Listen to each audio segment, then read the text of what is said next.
Assalamualaikum warahmatullahi wabarakatuh. Selamat pagi abang kakak. Berjumpa lagi dengan saya, Miss Erlinawati.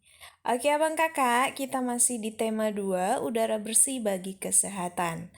Subtema 2, pentingnya udara bersih bagi pernapasan. Nah, bedanya hari ini kita sudah masuk pembelajaran keempat, 5, dan 6. Untuk mengawali pembelajaran kita hari ini, alangkah lebih bagusnya kita berdoa dulu ya nak. Bismillahirrahmanirrahim. Raditu billahi rabba wa bil islami dina wa bi Muhammadin nabiyya wa rasula. Rabbi zidni ilma warzuqni fahma. Amin. Semoga materi yang disampaikan hari ini bisa abang kakak pahami dengan baik dan benar ya nak. Tetap semangat belajar dari rumah. Baiklah Bang Kakak, adapun tujuan pembelajaran kita hari ini adalah yang pertama, supaya Abang Kakak mengetahui apa itu cerpen. Kemudian yang kedua, supaya Abang Kakak mengetahui pengaruh kegiatan ekonomi terhadap kesejahteraan masyarakat. Ketiga, supaya Abang Kakak mengetahui apa saja kegiatan ekonomi. Keempat, supaya Abang Kakak mengetahui jenis penyakit pada pernapasan manusia. Kemudian yang kelima, mengetahui cara pengambilan keputusan melalui musyawarah. Dan yang terakhir adalah supaya abang kakak mengetahui bentuk peragaan karya tari. Nah, sekarang coba kamu buka buku tema 2 di halaman 72. Ada cerpen di situ tentang tanggung jawab adik. Oke? Dibaca ya, Nak? Oke, setelah kamu baca di halaman 72 pada buku tematik kamu tentang ada sebuah cerpen yaitu Tanggung Jawab Adik. Nah, kita akan membuat ringkasan dari cerpen tersebut. Nah, jadi apakah isi dari cerpen itu? Nah, sebelum kita lihat, coba kita lihat dulu ya. Oke, silahkan abang kakak baca ya nak. Oke, nah abang kakak, ternyata cerpen itu adalah, namanya cerpen ya, cerita pendek. Jadi cerpen itu adalah singkatan dari cerita pendek. Nah tadi kamu sudah membaca sebuah cerpen di halaman 72 pada buku tematik kamu tentang tanggung jawab Ade. Nah, di situ menceritakan bahwasannya Ibu Ade mempunyai usaha makanan untuk dijual ke warung-warung. Dari usaha makanan itu, tentunya Ibu Ade akan memperoleh keuntungan. Keuntungan inilah yang akan menjadi tambahan penghasilan bagi keluarga Ade. Usaha yang dilakukan Ibu Ade tersebut merupakan contoh kegiatan ekonomi yang diharapkan dapat meningkatkan kesejahteraan keluarga Ade. Jadi, di dalam cerpen itu, kamu bisa membuat ringkasan bahwa cerpen itu juga memiliki kesimpulan yang sangat pendek, tapi padat dan bermanfaat. Jadi maksudnya begini, kalau ada misalnya cerita pendek, cerpen itu bisa kita ringkas atau simpulkan lagi menjadi lebih ringkas daripada cerita yang sesungguhnya. Jadi cerpen itu benar-benar dia cerita pendek, isinya singkat, padat, dan jelas ya nak. Oke. Nah, tadi dari cerpen yang sudah kita baca itu bahwasannya keluarga Ade, terutama ibunya, memiliki usaha sendiri yang bisa meningkatkan kesejahteraan ekonomi khususnya untuk keluarga Ade. Sekarang kita akan melihat apa sih pengaruh kegiatan ekonomi terhadap kesejahteraan masyarakat. Nah, dalam kehidupan sehari-hari kita tidak lepas dari yang namanya kegiatan ekonomi.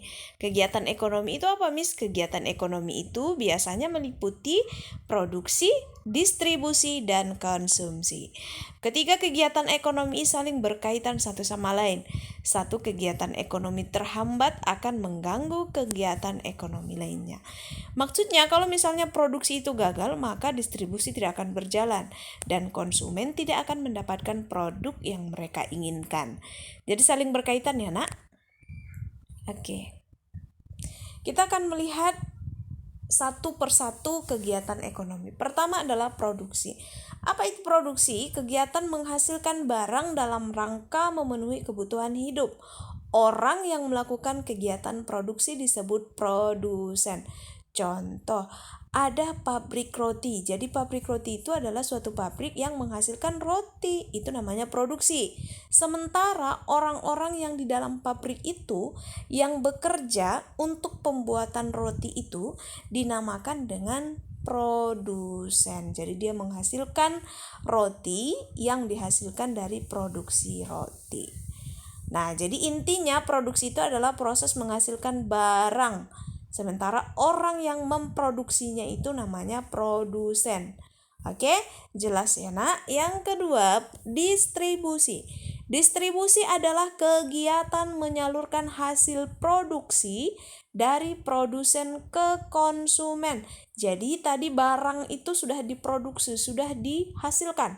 Sekarang distribusi yaitu menyalurkan hasil produksi tadi. Nah, orang yang melakukan kegiatan ini disebut distributor. Jadi misalnya contohnya begini. Pabrik roti itu disebut dengan produksi. Dan pabrik roti ini akan menjual hasil produksinya itu ke toko-toko. Nah, orang yang menyalurkan roti tadi ke toko-toko namanya distributor. Gitu ya, nak? Jadi prosesnya itu disebut distribusi, sementara orangnya distributor. Paham ya? Jadi distribusi itu menyalurkan hasil dari produksi tadi, dan orang yang menyalurkan itu disebut dengan distributor. Jelas ya? Oke, yang ketiga konsumsi. Apa itu konsumsi, Miss? Kegiatan menghabiskan atau mengurangi nilai guna barang dan jasa untuk memenuhi kebutuhan hidup. Intinya kegiatan menghabiskan atau menggunakan produk, barang, atau jasa dalam rangka memenuhi kebutuhan hidup. Jadi orang yang menghabiskan itu atau melakukan kegiatan konsumsi itu namanya konsumen. Contohnya siapa, Miss? Kita beli makanan, jadi kita konsumen. Proses kita menghabiskan makanan itu namanya konsumsi. Oke? Kita beli makanan, kita beli baju, kita beli alat tulis, kita beli apalagi mainan dan lain-lain. Jadi proses kita menghabiskan barang dan jasa itu namanya konsumsi. Sementara kitanya, orang yang menghabiskannya itu namanya konsumen. Jelas ya? Nah, itu tadi kegiatan ekonomi beserta contohnya. Oke? Nah, sekarang kita akan melihat contoh yang lebih simple dan sangat jelas sekali. Pertama, produksi. Contohnya pembuatan botol saus. Di mana produksi ini adalah proses pengisian botol dan pemberian tutup pada botol saus. Jadi pokoknya produksi botol saus ini semuanya udah diisi sausnya, kemudian botolnya disiapkan, diisi sausnya, ditutup dan dikemas dalam bentuk yang sangat bagus. Nah, setelah itu barulah ada namanya proses distribusi, proses pengemasan botol saus. Jadi sebelum disalurkan ke pedagang-pedagang atau ke supermarket dan Indomaret lainnya, dikemas dulu sebagus mungkin. Nah, jadi prosesnya ini nanti menyalurkannya disebut dengan distribusi. Dan yang ketiga, setelah saus yang sudah diproduksi tadi disalurkan ke beberapa swalayan, supermarket, mall, dan lain sebagainya, di toko juga, itu disebut dengan konsumsi. Jadi masyarakat membeli saus tadi disebut dengan konsumsi. Jadi urutannya gimana, Miss? Urutannya pertama diproduksi dulu, baru disalurkan oleh distributor yang disebut dengan distribusi, dan dikonsumsi oleh konsumen. Paham ya, nak? Oke, sangat jelas sekali. Oke, kita lanjut. Penyakit pada sistem pernapasan ini sudah kita bahas minggu lalu bagi yang home visit ya. Tapi yang bagi anak-anak Miss yang tidak bisa home visit, Miss jelaskan hari ini ya. Yang pertama, Beberapa penyakit pada sistem pernapasan adalah emfisema. Apa itu emfisema, Miss? Pembengkakan karena pembuluh darah pada saluran pernapasan kemasukan udara. Maksudnya gimana, Miss? Contoh, biasanya orang-orang yang terkena penyakit emfisema itu biasanya orang-orang yang sering tidur pada saat tidur di ruangan yang penuh dengan kipas angin. Artinya hadap kipas angin itu langsung ke posisi tubuhnya. Jadi itu tidak boleh ya, Nak. Kalau misalnya kamu mau tidur maupun pakai kipas angin, usahakan kipas angin itu jangan menghadap langsung ke arah posisi tubuh kita, karena bisa menyebabkan penyumbatan udara yang berlebih pada saluran pernapasan kita, sehingga bisa menyebabkan penyakit emfisema. Jadi gimana, Miss, kalau misalnya kami tidur tidak ada AC, yang ada kipas angin? Nah, caranya pantulkan kipas angin itu ke arah dinding. Nanti pantulannya itu akan menyebar ke seluruh ruangan di kamar ataupun di manapun ruangannya. Oke? Kalau AC gimana, Miss? Kalau AC biasanya itu aman ya. Oke. Yang kedua adalah penyakit asma. Nah, penyakit asma ini biasanya penyumbatan saluran pernapasan yang disebabkan oleh alergi, debu, bulu, atau perubahan cuaca. Jadi, penyakit asma ini adalah orang yang benar-benar alergi terhadap yang namanya debu, bulu, perubahan cuaca. Jadi, orang yang terkena penyakit asma ini dia tidak akan sanggup kalau misalnya suhu di ruangan tersebut terlalu dingin atau udaranya terlalu panas. Dia hanya bisanya proses atau kondisi pernapasannya akan seimbang, akan membaik apabila kondisi ruangan atau suhu pada ruangan tersebut normal. Artinya tidak terlalu panas dan tidak terlalu dingin. Oke, yang ketiga, kanker paru.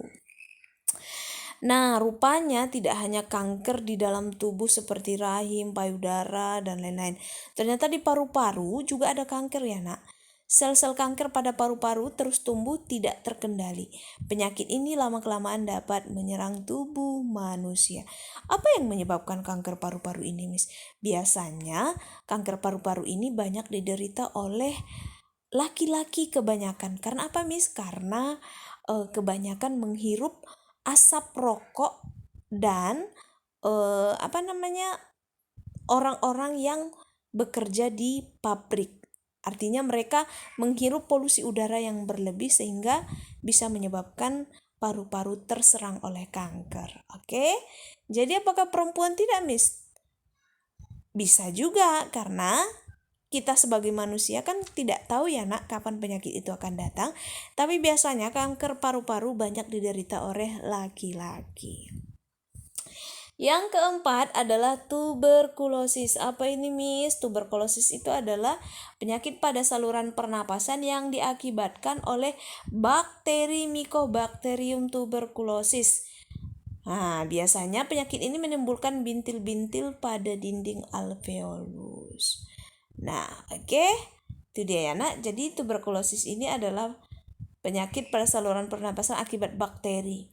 Nah, yang kelima, bronkitis. Bronkitis ini adalah gangguan di cabang batang tenggorokan akibat infeksi. Penderita mengalami demam dan menghasilkan lendir yang menyumbat batang tenggorokan. Oke, itu dia. Yang ketujuh adalah yang keenam adalah flu. Penyakit yang disebabkan oleh virus influenza.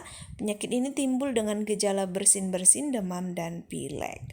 Nah, jadi kalau misalnya kita kena demam, pilek, kemudian bersin-bersin, belum tentu kita COVID-19 ya, Nak. Bisa jadi hanya peradangan atau gangguan pada sistem pernapasan kita. Oke? Itu dia beberapa jenis penyakit atau kelainan pada saluran pernapasan kita. Diingat ya, Nak, jangan lupa. Dan jaga kesehatan paru-paru kita juga ya. Oke. Sekarang kita coba melihat pembahasan bagaimana cara mengambil keputusan dengan musyawarah. Di halaman 85 ini ada di buku kamu juga. Miss bahas secara ringkas ya, Nak. Nah, pengambilan keputusan adalah hal yang paling utama di dalam suatu musyawarah. Keputusan itu apakah diambil secara sendiri atau bersama, Miss? Tentu bersama. Keputusan bersama adalah suatu keputusan yang sudah ditetapkan berdasarkan pertimbangan, pemikiran, dan pembahasan yang matang. Jadi keputusan itu tidak begitu saja didapatkan ya nak. Ada pertimbangan, ada pemikiran, dan ada pembahasan yang matang. Nah, musyawarah mufakat juga merupakan salah satu bentuk upaya pengambilan keputusan bersama yang sesuai dengan nilai budaya bangsa Indonesia yang demokratis. Artinya semua suara boleh berpendapat, semua masyarakat boleh berpendapat. Nanti hasil pendapat yang mereka utarakan nanti akan dipertimbangkan untuk hal-hal yang lebih baik lagi, sehingga nanti pertimbangan-pertimbangan itulah yang menjadi hasil dari musyawarah tersebut. Nah, kita akan melihat di dalam musyawarah mufakat juga tentu ada yang namanya perundingan secara bersama untuk memecahkan masalah sehingga tercapai keputusan bulat yang akan dilaksanakan bersama. Nah, bagaimana ciri-ciri musyawarah untuk mufakat? Yang pertama, harus sesuai dengan kepentingan bersama, nggak boleh kepentingan sendiri-sendiri. Contoh, di dalam sebuah lingkungan, kita harus mendirikan posko untuk pos kamling misalnya. Jadi, kita harus masyarakat itu harus memikirkan pos untuk jaga itu bermanfaat nggak bagi mereka, lingkungan mereka. Kalau bermanfaat hanya untuk satu orang, tentu tidak boleh, harus bermanfaat untuk semua. Yang kedua, yaitu usul atau pendapat yang disampaikan mudah dipahami dan tidak memberatkan. Jadi, ide-ide yang disampaikan oleh orang-orang atau masyarakat di lingkungan itu memberatkan nggak dengan yang lain? Kalau misalnya memberatkan, tentu harus dipikirkan ulang. Kalau misalnya menguntungkan untuk semua orang, laksanakan. Yang ketiga, dalam musyawarah, pertimbangan moral lebih diutamakan dan bersumber dari hati nurani yang jujur. Jadi harus saling menghormati. Dan yang terakhir, pembicaraan harus dapat diterima dengan akal sehat dan sesuai dengan hati nurani. Jadi abang kakak, di dalam pengambilan musyawarah mufakat itu tentu harus ada hal-hal yang harus kita pertimbangkan. Tidak boleh mengambil keputusan secara sendiri, harus secara bersama.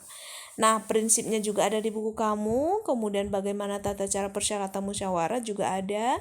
Kemudian bagaimana cara mengeluarkan pendapat dengan baik juga ada. Dan sikap dalam musyawarah antara lain juga sudah ada di buku kamu di halaman 85. Silakan dibaca ya nak. Oke, coba kamu lihat video tarian tersebut. Nah, tarian ini terdiri dari beberapa orang. Berarti tarian ini diperagakan oleh banyak orang. Artinya di dalam tarian itu ada namanya tari tunggal, tari berpasangan, dan tari kelompok. Nah, video Miss ini apakah tergolong tari tunggal, tari berpasangan, atau tari kelompok? Oke, good. Termasuk ke dalam tari kelompok. Sekarang kita akan membahas tentang peragaan karya tari. Sebelum melaksanakan peragaan karya tari, ada beberapa hal yang harus kita persiapkan, yaitu bertujuan untuk supaya peragaan karya tari berhasil dengan baik dan pantas untuk ditampilkan di depan orang banyak. Persiapan yang dilakukan sebagai berikut. Pertama, kita harus menentukan bentuk karya tari kita, apakah tari tunggal, berpasangan, atau kelompok. Kedua, memilih karya tari, apakah karya tari kita itu sesuai dengan bentuk tari yang disajikan. Contohnya, jika bentuk tari yang dipilih adalah tari berpasangan, pilihlah karya tari berpasangan. Jangan nanti bentuk tari kita itu tunggal, tapi tarian yang kita persembahkan itu menuntut harus ada pasangan atau harus ada penari lain, berarti tidak sesuai. Jadi harus memilih karya tari yang sesuai dengan bentuk karya tari yang sudah dipilih. Kalau misalnya tariannya itu memang mengharuskan hanya ada 2 orang penari atau berpasangan, maka karya tari yang kita pilih harus tari berpasangan. Oke, yang ketiga, menentukan jumlah penari. Jumlah penari harus disesuaikan dengan bentuk dan karya tari yang dipilih. Jika karya tari yang dipilih berpasangan, jumlahnya cuma 2 orang penari. Atau kelipatannya, atau misalnya 4. Jadi ada setiap penari ada pasangan, atau kelipatannya 8. Nah, kalau misalnya jumlah penarinya hanya 1, maka karya tari atau bentuk yang tari yang kita pilih harus tari tunggal. Begitu ya. Yang keempat, menentukan iringan tari. Saat iringan tari bisa kita dapatkan dalam aneka bentuk rekaman, baik dengan pita kaset maupun CD. Persiapan iringan tari sejak awal dan digunakan selalu setiap kita latihan. Jadi, iringan tari harus kita gunakan supaya tidak melenceng dari karya tari yang kita persembahkan. Jadi dia tetap senada gitu ya nak. Yang terakhir, memilih busana tari. Busana tari juga sangat berperan penting dalam sebuah peragaan karya tari. Setiap karya tari memerlukan busana yang berbeda. Busana tari harus sesuai dengan tema yang kita persembahkan dalam tari. Saat ini banyak persewaan busana tari sehingga memudahkan kita dalam menyiapkan busana tari. Jadi untuk melakukan peragaan karya tari juga tidak sembarangan, harus mempersiapkan hal-hal seperti yang sudah Miss jelaskan tadi. Oke, ada 6 persiapan yang harus kamu siapkan sebelum memperagakan karya tari. Oke. Tetap semangat belajar dari rumah abang kakak yang tidak bisa home visit. Dan jangan lupa tetap jaga kesehatan ya nak. Pesan Miss, gunakan selalu masker ketika keluar rumah. Kemudian jangan tinggalkan sholat 5 waktu. Makan makanan yang sehat. Kemudian perbanyak olahraga dan minum air putih yang banyak. Serta istirahat yang cukup. Karena istirahat atau kesehatan itu sangat membantu supaya kita terhindar dari yang namanya virus yang masih ada di sekitar kita saat ini ya nak ya. Oke, itu saja. Assalamualaikum warahmatullahi wabarakatuh.